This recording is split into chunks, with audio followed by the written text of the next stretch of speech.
So hi everyone, this is Shivansh and आज की video में हम देखेंगे बैकएंड के बारे में सब कुछ।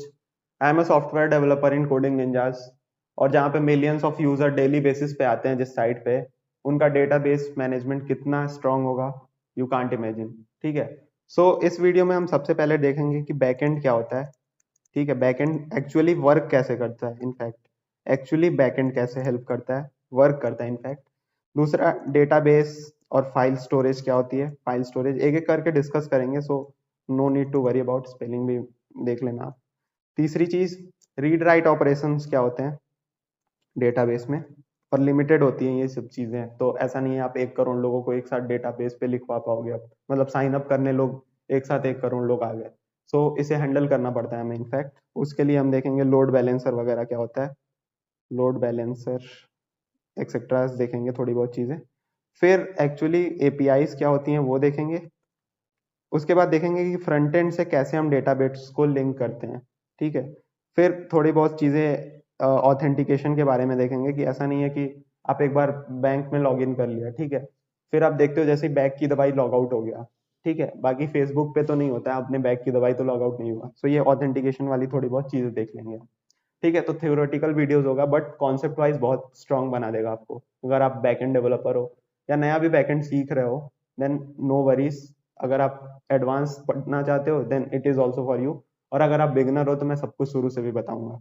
So let's get started with backend क्या होता है और क्यों इसकी नीड पड़ी हमें। मतलब फुल स्टैक साइट आपने देखी होगी बहुत सी, उसमें फ्रंट एंड और बैक एंड होता है। इस पे अलग से वीडियोस मैंने बना रखी है 2-3, इसी लाइक सीरीज में मैं बना रहा हूँ। पहले हमने देखा था ना इंटरनेट कैसे काम करता है, फिर फ्रंट एंड बैक एंड आपस में कैसे काम करते हैं, फिर एक वीडियो फ्रंट एंड पे थी, अब ये वीडियो बैक एंड पे है। सो इनके इंटीग्रेशन मैंने बता रखी है ऑलरेडी वीडियोस में, सो ऐसे टाइम नहीं करेंगे खर्च, आप पिछली वीडियोस जाके देख सकते हो। बट इसमें हम पूरा बैक एंड देखेंगे कैसे काम होता है। सो लाइक जब भी आप फोन हो गया या लैपटॉप हो गया, इससे आप जैसे मान लो आपने साइन अप किया, उसके बाद लॉग इन करने गए, अपना यूजर नेम डाला और पासवर्ड डाला। सो एक रिक्वेस्ट जाती है हमारी सर्वर के पास। सर्वर क्या होता है मैंने बता रखा है, हमने फाइल जगह एक जगह स्टोर कर रखा है ऑनलाइन, जहां से कोई भी उसे एक्सेस कर सकता है, देख सकता है, उसमें कुछ चीज चाहिए उसे रिसोर्स मांग सकता है। अब अगर वो ऑथेंटिकेटेड हुआ, मतलब आपने अपना पासवर्ड सही डाला तो आप ऑथेंटिकेटेड हुए। सो आप उसे इजीली एक्सेस कर सकते हो, अपने मैसेजेस को, अपने पोस्ट को, अपने लाइक्स को, जितने भी फ्रेंड्स हैं उनको देख सकते हो। इंस्टाग्राम ले लो एग्जांपल के लिए। और अगर आप एक्सेसिबल नहीं कर सकते उसे, अगर ऑथेंटिकेटेड नहीं हो इनफैक्ट, तो ये सब चीजें हमने डिस्कस करी है पहले। अब देखते हैं जब हम ऑथेंटिकेशन के लिए रिक्वेस्ट करते हैं तो एक्चुअल में बैकएंड में क्या होता है। ठीक है। सो हमारी रिक्वेस्ट आई कि ये मेरा यूजर नेम है, मान लो शिवांश, और पासवर्ड मेरा है 123। पासवर्ड मेरा क्या है 123। ठीक है, तो ये मेरी रिक्वेस्ट आई। तो अब बैकएंड क्या करेगा कि बैकएंड बेसिकली लॉजिक बिल्डिंग के काम आता है। लॉजिक बिल्डिंग, लॉजिक बिल्ड करते हैं हम कि अगर मेरा यूजर नेम ये है और उसके साथ जो पासवर्ड है वो 123 है, तो मुझे क्या करो, फीड भेज दो। तो क्या करो, मुझे फीड भेज दो, मैसेजेस भेज दो मेरे जो भी हैं। वरना क्या करो, एल्स एक एरर भेज दो कि, एरर भेज दो कि मेरा यूजर नेम और पासवर्ड इनकरेक्ट है, यूजर नेम या पासवर्ड इनकरेक्ट। इतना समझ आया? मतलब क्या किया हमने, एक लॉजिक बिल्ड कर दिया कि अगर इस यूजर नेम से ये पासवर्ड मैच करे तो ही इसे इसकी फीड्स और मैसेज दिखाना इस यूजर के, वरना मत दिखाना। अब इस यूजर के साथ बहुत सारे चैट्स होंगे, लिंक, बहुत सारे इमेजेस उसने अपलोड करे होंगे, बहुत सारे इसके फ्रेंड्स होंगे, लाइक्स होंगे, इसके कमेंट्स होंगे, शेयर्स होंगे, लाइक लाइक कमेंट शेयर्स। ठीक है, ये अलग अलग चीजें उसके साथ लिंक होंगी। अब ये सब चीजें हम डेटाबेस से निकालेंगे, डेटाबेस पे अलग वीडियो आएगी। बट समझ लो डेटाबेस क्या है, बता देता हूँ एक बार। हम डेटा को स्टोर करते हैं एक जगह कि इस यूजर की ये आईडी होगी, ये इसका नेम है, ये इसका ईमेल है, ये इसका पासवर्ड है। पासवर्ड हम एक बहुत सही तरीके से स्टोर करते हैं हैश करके। ऐसा नहीं है कि आप अपनी आंखों से देख सकते हो कि मेरा पासवर्ड 123 है। इसे हम इस फॉर्मेट में रखते हैं कि किसी को समझ में ना आए, ABMN12, मतलब इसे हैश कर देते हैं कि लोगों को समझ ना आए। अगर डेटाबेस हमारा लीक भी हो गया तो हम अलग अलग एल्गोरिथम से, एक प्रॉपर लाइक एल्गोरिथम से हम इसे हैश करके रखते हैं, ताकि डेटाबेस लीक हुआ तो ऑब्वियसली पासवर्ड लीक ना हो। ठीक है। उसके बाद से और भी चीजें हो गई, इसकी लाइक्स हो गए, कमेंट्स हो गए, तो ये सारा डेटा है ना वो कहाँ स्टोर करूंगा, ऐसा थोड़ी है मैं कहीं कॉपी पेन पे नोट करूंगा, है ना। एक मेरे पास फॉर्मेट होगा टेबल का, जिसमें मैं ये सारी स्टोर करूंगा, इस यूजर नेम का सारा डेटा इस वाले रो में है, तो जब भी मेरा इस यूजर से कोई डेटा चाहिए होगा तो मैं इस रो पे चला जाऊंगा और वहां से सारा डेटा निकाल के ले आऊंगा, ठीक है। और यही काम क्या करता है मेरा बैकएंड करता है, ये सारा ऑथेंटिकेशन वगैरह ये सारा करता है कौन, बैकएंड करता है। मैचिंग हो गया, आप ऑथेंटिकेटेड हो कि नहीं हो, कोई और लॉजिक लगाना हो, मान लो कि अगर ये काम करना हो तो फोटो अपलोड हो गई हो तभी आगे इसको बढ़ने दो, ठीक है, ये सारी चीजें हो गई। सो ये सारी लॉजिक बिल्डिंग वाली चीजें हम कैसे करते हैं, बैक एंड से करते हैं। और बैक एंड का कोड हमारा सर्वर पे पड़ा होता है, तो आप कुछ भी लिख सकते हो उसमें, लॉजिक्स ऐसे सबको विजिबल नहीं होता है, क्या बैक एंड में हो रहा है फेसबुक के, वो आप नहीं देख सकते हो। फ्रंट एंड तो आप देखते हो कि हाँ मेरी फोटो दिख रही है, पर वो फोटो आ कहाँ से रही है एक्चुअल में वो नहीं पता है आपको। अब एक चीज होता है फाइल स्टोरेज, मैंने बोला था तो उसे भी बता ही देता हूँ। फाइल स्टोरेज क्या होता है, बेसिकली एक डेटाबेस होता है जहाँ आप इमेजेस अपलोड करते हो और आपको एक पब्लिक लिंक मिल जाती है। जैसे आप ड्राइव पे अपलोड किया होगा इमेज, तो आपको एक लिंक मिल जाती है, उसे आप कहीं भी शेयर कर सकते हो या फिर प्राइवेट भी कर सकते हो। इससे कोड के हेल्प से आप इमेज अपलोड कर सकते हो फाइल स्टोरेज पे। जैसे क्लाउडनरी एक करके प्लेटफॉर्म है, आपका फायर बेस है, सो ये सब जो प्रोवाइड करते हैं। आपका S3 बकेट है, इस पे आप इमेज डाल सकते हो और उसका एक लिंक ले सकते हो, और आपका जो एक्चुअल डेटा होगा ना डेटाबेस, उसमें आप डायरेक्ट इमेज नहीं, इमेज यूआरएल स्टोर करते हो। ये यूआरएल है मेरा, अब जहां भी दिखाना हो ये लिंक पे आप खोलोगे तो आपकी इमेज दिख जाएगी। आपने एम्बेड किया होगा अगर आपने साइट बनाया है तो, अगर नहीं भी बनाया है तो हम यूआरएल से डायरेक्टली इमेज एक्सेस कर सकते हैं, ठीक है। तो हमारे डेटाबेस में ये स्टोर होता है और फाइल स्टोरेज इसीलिए काम आता है, ठीक है। डेटाबेस का कॉन्सेप्ट आपको क्लियर हो गया होगा और फाइल स्टोरेज क्लियर हो गया होगा। अब हम देखते हैं एक्चुअल बैकएंड, ठीक है। सो बैकएंड क्या करता है, लॉजिक लिखता है। अगर आपको डेटाबेस से कोई जरूरत है तो डीबी पे रिक्वेस्ट मार के डेटा ले आएगा। डेटा में अगर इमेज है तो वो फाइल स्टोरेज के पास जाके फाइल ले आएगा और आपके इमेज का लिंक या फिर जो भी होगा आपके बैकएंड को देगा। सो ये बैकएंड का पूरा काम है। अब बैकएंड आपको आई थिंक क्लियर हो गया होगा मोस्ट ऑफ द चीजें।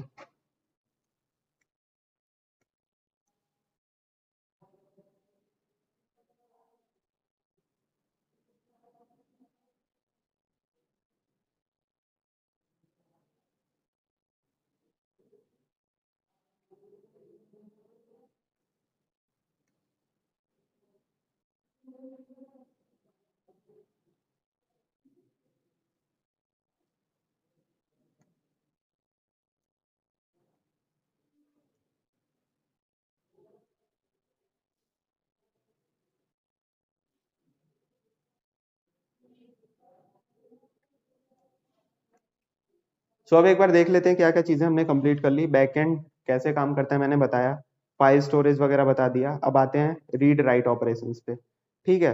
सो अब मान लो आपके पास एक बंदा है जो रजिस्टर भरता है, आप दुकान वगैरह पे गए होगे, पहले रजिस्टर्स मेंटेन होते थे, तो वैसे ही हमारा डेटाबेस है, लिखता है कि कितना इसका ये लाइक है, कितना शेयर है, मतलब सारे डेटा वाले चीजें वहीं रखते हैं हम।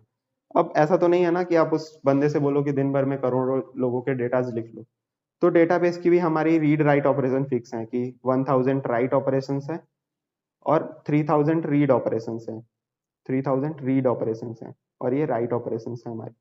अब इसको हम मैनेज कैसे करेंगे, मान लो इंस्टाग्राम पे एक साथ बहुत लोग रीड करते हैं, हजारों लोग रील देखते हैं, करोड़ों लोग रील देखते हैं। आपने देखा होगा एक साथ मिलियंस व्यूज चले जाते हैं एक घंटे में।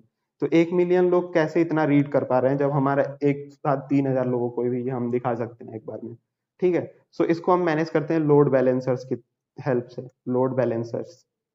अभी हम जब आगे और भी डेवऑप्स के कॉन्सेप्ट देखेंगे तो उसमें हम डिस्कस करेंगे लोड बैलेंसर क्या होता है, ठीक है। पर अभी एक बेसिक आइडिया ले लेते हैं। क्या होता है, जब भी मान लो मेरा पहला तो जब राइट ऑपरेशन करना होता है या रीड भी करना होता है तो हम बैचेस में काम करते हैं। बैचेस, बैचेस क्या होता है कि चलो मेरा रीड राइट ऑपरेशन का लिमिट है 1000 और 2000, तो मैं सारे चीजों को क्या करूंगा एक जगह, जब भी रिक्वेस्ट आएगी मेरे को, मैं 2-2000 के थ्रू में उसे प्रोसेस करूंगा। एक सेकंड में 2000 ले लिया, फिर नेक्स्ट सेकंड में 2000 ले लिया, फिर नेक्स्ट सेकंड में 2000 ले लिया और उसको मैनेज किया, ठीक है। भले 5 मिनट लगेगा पर ठीक है, मेरा डेटाबेस फटा नहीं, ठीक है, खत्म नहीं हुआ, एरर नहीं आया उसमें, मतलब ठीक है, इतना समझ आ गया होगा बैचेस में काम करने का। अब अगली चीज एक और कर सकते हो आप, लोड बैलेंसर का यूज कर सकते हो कि जो भी मेरा डेटाबेस है उसमें मैं उसकी 4 कॉपीज बनाऊंगा हर जगह। अब एक साथ अगर मान लो मेरे पास 9000 रिक्वेस्ट आई और मेरा लिमिट 3000 है, तो 3000 मैं इसे दे दूंगा, 3000 इसे दे दूंगा और 3000 इसे दे दूंगा। तो ये मेरा लोड बैलेंसिंग वाला काम हो गया। ठीक है, 3000 आराम से 1 सेकंड में ही प्रोसेस हो गया। या फिर मैं ये भी कर सकता था 3 सेकंड में इसे ही एक हजार करके, मतलब 3000 करके 3 सेकंड में वो काम करवा लेता, तो इधर 3 सेकंड लगता। पर हर चीज के प्रॉफिट और गेन है, इधर आपको टाइम ज्यादा देना पड़ रहा है, इधर आपको रिसोर्स ज्यादा देना पड़ रहा है, पैसे लगेंगे, अलग अलग डेटाबेस लगाओगे तो उसको मैनेज करना पड़ेगा। कॉपीज प्रॉपर सिंक्रोनाइज हो रही, मान लो किसी में एक जगह डेटाबेस स्टोर हुआ, अगले जगह वो चीज है ही नहीं, तो वो डिसकंटिन्यूअस आ गया उसमें। ठीक है, डेटा एटॉमिक नहीं रहा हमारा। सो अलग अलग चीजें, हर चीज के साथ प्रॉब्लम है। इसमें थोड़ी लेटेंसी बढ़ेगी, आपका टाइम लगेगा, थोड़ा यूजर को अपना साइन अप होने में टाइम देना पड़ेगा। सो प्रोज एंड कॉन्स हर चीज के हैं। आपने देखा होगा एसिड प्रॉपर्टी आपने पढ़ा होगा अगर, और कैप थ्योरम पढ़ा होगा। तो इन दोनों से हम लाइक कुछ चीजों को हम अचीव कर सकते हैं बाय द टाइम, और कुछ चीजों को हम अचीव कर सकते हैं बाय द रिसोर्सेज। सो इन सब चीजों का कॉन्सेप्ट आगे हम डिस्कस करेंगे, बट अभी के लिए आप बेसिक आइडिया ले लो कि लोड बैलेंसिंग क्या होता है। आपके बहुत ज्यादा जब लोड आता है तो वो अलग अलग सर्वर्स में डिवाइड होता है। ठीक है, इसको 10 जगह मैंने 1000 से डिवाइड कर दिया। अब अलग अलग डेटाबेस भी नहीं फटेगा, और ये सेम काम हमारा सर्वर्स के साथ भी होता है जब रिक्वेस्ट हम देते हैं। डेटाबेस तो अलग है, हम बैकएंड की बात कर रहे हैं, तो ओवरऑल बैकएंड अगर आप देखो ओवरऑल, सो उसमें भी हम करते हैं कि जब हमारे पास रिक्वेस्ट आती है तो हमारा बैकएंड भी हैंडल नहीं कर पाता है। इफ एल्स केस भी लगाना है 1000 क्वेरीज में, तो वो हार्ड लाइक कॉन्सेप्ट हो गया। आपने लूप चलाया होगा, टाइम कॉम्प्लेक्सिटी के बारे में पढ़ा होगा। सो ये सब हम क्यों करते हैं कि हमारा काम जल्दी हो जाए। पर अगर उससे भी कुछ नहीं हो पा रहा है, फिर हमें लोड बैलेंसिंग जैसी चीजों पे आनी पड़ती है कि मैं लोड बैलेंस करके अपना काम कर पाऊँ, या फिर अलग अलग सर्वर्स बना के अपना काम कर पाऊँ। कैसे उन सब चीजों को डिवाइड करना ताकि रिसोर्स मेरे बचे, पैसे बचे, ये काम डेवऑप्स का है। आगे हम डेवऑप्स भी देखेंगे, इस पे ऑलरेडी डॉकर वगैरह की चीजें आ चुकी हैं इस चैनल पे, आप चाहो तो उसे रेफर कर सकते हो। और डेवऑप्स आगे भी हम देखते रहेंगे, एडब्ल्यूएस वगैरह। सो मैंने रीड राइट ऑपरेशन बता दिया और लोड बैलेंसर के बारे में बता दिया। ठीक है, अब आते हैं एपीआईज के बारे में, देखते हैं। देखो, जब भी आप डेटा मांगते हो बैकएंड से, तो वो ऐसा नहीं करता कि डायरेक्ट ऐसे भेज देगा। जेसन फॉर्मेट होती है एक हमारी, जेसन। उस फॉर्मेट में आपका डेटा जो है बैकएंड सेंड करता है। ठीक है, जेसन क्या होता है, की वैल्यूज पेयर होती हैं और कर्ली ब्रेसेस में with the help of commas और कॉलम्स हम इसे डिस्ट्रीब्यूट करते हैं। ठीक है, इसे बोलते हैं की और इसे बोलते हैं वैल्यू। की वैल्यूज पेयर में हम ऐसे डेटा रख के भेज सकते हैं, और बहुत सारे ऐसे की वैल्यूज पेयर्स हो सकती हैं हमारी। ठीक है, सो आप की वैल्यूज पेयर में इसे भेजते हो डेटा को। मान लो की 2 हो गई मेरी। अभी एक एग्जांपल दूंगा तो समझ जाओगे आप। इस फॉर्मेट में हम डेटा को भेजते हैं फ्रंट एंड के पास। अब एक एग्जांपल लूंगा मैं, सारी चीजें समझ आ जाएंगी। जैसे मान लो मेरा यूजर हुआ, यूजर का डेटा हुआ, तो यूजर का डेटा मैं कैसे भेजूंगा, नेम। ऐसे नहीं है कि कुछ भी लिख के भेज दिया हिंदी इंग्लिश में, नेम भेजना है तो नेम ऐसे भेजूंगा मैं। ठीक है, मेरा नेम हो गया। मोबाइल नंबर, ठीक है, मोबाइल नंबर मान लो 123 दे दिया मैंने। प्रोफाइल पिक मान लो है मेरी, तो उसको क्या करूंगा मैं, फाइल स्टोरेज पे डालूंगा, और वहां से मेरा जो यूआरएल होगा वो डाल के यहाँ पे भेजूंगा। मान लो अभी 3 चीजें ही हैं। सो अब ये डेटा जो है वो मेरा बैकएंड ने भेजा। बैकएंड ने कैसे भेजा, उसने देखा कि तुम्हारा यूजर नेम सही है ना, यूजर नेम सही है, पासवर्ड सही है, तो तुम्हारे डेटा भेज दो। ऐसे हो सकता है ये पोस्ट हो। पोस्ट कैसे होगा, पोस्ट का टाइटल होगा कुछ उसमें, मान लो टाइटल एबीसी है। पोस्ट का इमेज होगा, ठीक है, इमेज तुम्हारा यूआरएल हो गया। पोस्ट के लाइक्स होंगे, लाइक्स 50 मान लो। कमेंट्स होंगे, वो सारे कमेंट्स का एक और हो सकता है कमेंट 1, जिस यूजर ने किया हो और क्या कमेंट किया हो, XYZ। फिर यूजर 2 ने जो कमेंट किया हो, ताकि उसका भी डेटा ले आ पाओ, क्या किया हो, XYZ जो भी कमेंट हो। तो आप अंदर ऐसे मल्टीपल आप नेट भी बना सकते हो, अंदर के अंदर मतलब डेटा भेज सकते हो, जेसन के अंदर जेसन। ठीक है, सो ऐसे आप भेज दोगे डेटा। मान लो ये मेरा कमेंट या पोस्ट हो गया, मेरा उसका डेटा हो गया। ये सब कैसे आती है, मेरी एपीआईज बनाता हूँ मैं। एपीआईज क्या करती हैं, वो सारी चीजें देखेंगे। आपने क्या किया, मुझे पोस्ट दो, तो पोस्ट मांगने का काम आपने किया ना, तो कैसे उसे पता आप पोस्ट मांग रहे हो, वो एपीआई हम बनाएंगे कि जब भी कोई स्लैश पोस्ट लिख के मेरे पास रिक्वेस्ट भेजे, तो ये काम करना कि अगर वो ऑथेंटिकेटेड हो, मतलब वो वही यूजर है जिसका पोस्ट है कि नहीं, उसका पासवर्ड सही है कि नहीं है, तो उसको ऐसे पोस्ट वाला डेटा उसके डेटाबेस में से निकाल के और सेंड कर देना। वरना क्या करना, एरर मैसेज फेंक देना कि ठीक है तुम यूजर ऑथेंटिकेटेड नहीं हो, मैं तुम्हें पोस्ट नहीं दूंगा। तो ये मैंने एपीआई बना दी। ये लॉजिक लिखना ही क्या हुआ, एपीआई बनाना हुआ। ये लॉजिक क्या हुआ, एक एपीआई हुआ। अब एपीआई ने क्या किया, ये डेटा मुझे दिया फ्रंट एंड पे। अब फ्रंट एंड में मैं जैसे भी चाहूँ कि ये मेरा पोस्ट का मान लो है, तो जो भी पोस्ट के इमेज की जगह लिखा हो वो यहाँ दिखा देना, जो टाइटल की जगह आया वो यहाँ दिखा देना, लाइक यहाँ, कमेंट यहाँ, शेयर यहाँ, और जो भी कमेंट्स हो वो नीचे दिखा देना। मतलब वो मेरा चॉइस है। लैपटॉप पे ऐसे दिखा सकता हूँ, फोन पे हो सकता है मेरा कुछ और यूआई हो, यहाँ पे लाइक कमेंट शेयर जैसे भी आप दिखाते हो, जानते ही हो इंस्टाग्राम पे वेब भी चल जाता है, ऐप भी चल जाता है।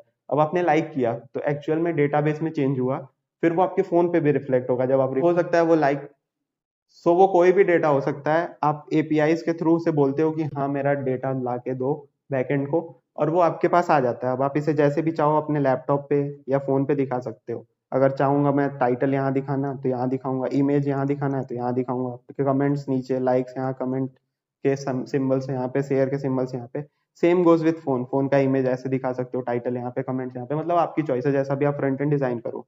सो ऐसे हम क्या करते हैं, दिखाते हैं। अब एक चीज और है, लाइक आपने डेस्कटॉप पे कोई चीज लाइक करी, वो फोन पे भी रिफ्रेश करोगे तो आ जाती है। क्यों? क्योंकि हमने डेटाबेस में चेंज कर दिया है। और जब मैं अगली बार एपीआई से मांगूंगा कि मैंने पोस्ट ला के दो, तो पोस्ट पे जो भी मेरा लाइक होगा, जो भी कमेंट्स होंगे, सारे वो आएंगे जो मैंने डेस्कटॉप से किया होगा। अब वो क्रिएट ऑपरेशन होता है जो हमने लाइक किया, और ये रीड ऑपरेशन है जो हमने गेट किया। तो क्रिएट में क्या करते हैं हम, रिक्वेस्ट करते हैं कि ठीक है ये डेटा ऐड कर दो, लाइक वाला, मैंने एक चीज लाइक करी है ऐड कर दो, तो वो ऐड कर लेगा। अब जब आप नेक्स्ट बार उससे रीड करोगे तो वो चीज एडेड होके रीड होके आएगी। ये भी हम लॉजिक किसमें लिखते हैं, अपने बैकएंड में लिखते हैं। सो अलग अलग एपीआईज हम बना के देखेंगे जब हम पूरा का पूरा अपना फुल स्टैक साइट बनाएंगे एक हम, तो उसमें हम देखेंगे एक एक चीज। पर अभी के लिए बैकएंड ये काम करता है, ठीक है? इतना आई थिंक क्लियर होगा। सो हमने डिस्कस क्या क्या कर लिया, एपीआईज के बारे में देख लिया, और फ्रंट एंड से कैसे इंटीग्रेट करते हैं ये भी मैंने बता दिया कि जो एपीआई से डेटा आता है आप जिस फॉर्मेट में चाहो, जिस डिजाइन में चाहो उसे दिखा सकते हो, शो कर सकते हो। ठीक है, तो ये फ्रंट एंड और बैक एंड हुआ। अब ऑथेंटिकेशन थोड़ा देखते हैं, टोकन वगैरह क्या होता है। सो बैक एंड क्या करता है, कुछ लाइक सेशंस और लाइक कुकीज में आपके डेटा को स्टोर करता है। कि एक यूजर आईडी बना दिया, उसके साथ कुछ टोकन का डेटा भेज दिया कि ये टोकन हो तो ही इसे ऑथोराइज समझना। जब आप लॉग आउट करते हो तो ये टोकन डिलीट हो जाता है और आप आगे की चीजें एक्सेस नहीं करते हो। ऐसा थोड़ी है हर पोस्ट के बाद आपको लॉग इन करना पड़ता है कि हाँ मैं ही हूँ, मेरा यूजर नेम पासवर्ड है, मुझे मेरे मैसेजेस भेज दो। वो क्या होता है, एक टोकन आपके लोकल स्टोरेज में स्टोर हो जाता है। ये एक्सपायर भी होता है, कि आपने देखा होगा कि कुछ साइट्स होती हैं जिसपे 3 दिन बाद जाओ तो दोबारा लॉग इन करना पड़ता है। उसमें क्या होता है, टोकन एक्सपायर होता है, या सेशन एक्सपायर हम बोलते हैं, सेशन एक्सपायर हो जाता है। ठीक है, तो ये टोकन्स की मदद से हम ऑथेंटिकेशन करेंगे। जब हम इसे प्रैक्टिकली इंप्लीमेंट करेंगे साइट बना के, तब आपको ज्यादा चीजें समझ में आएंगी कि कैसे एक्सपायरी देते हो आप। इसको डेटाबेस में स्टोर करते हैं हम, टोकन यही है ना, हर बार टोकन मैच करते हैं रेदर देन आपके हेडर के साथ वो जाता है टोकन, हमारा ऑथ टोकन, कि जितने भी रिक्वेस्ट भेजोगे उसके साथ टोकन आ जाएगा। अब आप टोकन को मैच कर लो, अगर ऑथोराइज्ड है तभी आपके सारे रिक्वेस्ट आगे बढ़ेंगे, वरना फिर आप लॉग आउट हो जाओगे, फिर दोबारा टोकन जनरेट करके लॉग इन करोगे तो टोकन जनरेट होगा। सो ये टोकन जनरेशन वाला काम ऑथेंटिकेशन में आता है। सो आई होप बैकएंड को मैंने मोस्ट ऑफ द चीजें बता दी हैं। अब नेक्स्ट वीडियो हम देखेंगे, स्टार्ट करेंगे फ्रंट एंड एक एक चीज, HTML, CSS और जावास्क्रिप्ट, मोस्टली चीजें कोड वाइज देखेंगे अब। सो स्टार्ट करेंगे अब फुल स्टैक साइट बनाना, या फिर और भी जो इन्फॉर्मेटिव वीडियोस आएंगी वो मैं बताऊंगा इसमें। So this is all about this video. मुझे लगता है मोस्ट ऑफ द चीजें कवर हो गई हैं बैकएंड से। अगर आपके पास कोई और टॉपिक हो जो आप पूछना चाहते हो, या कोई क्वेश्चन आ रहा हो, तो make sure to ask it into the comment box, और मेरे सोशल हैंडल पे भी पूछ सकते हो आराम से आप। सो इस वीडियो में अभी के लिए इतना ही। मिलते हैं नेक्स्ट वीडियोस में, और भी एक्साइटिंग वीडियोस आएंगी। Till then subscribe this channel and like this video. Thank you very much.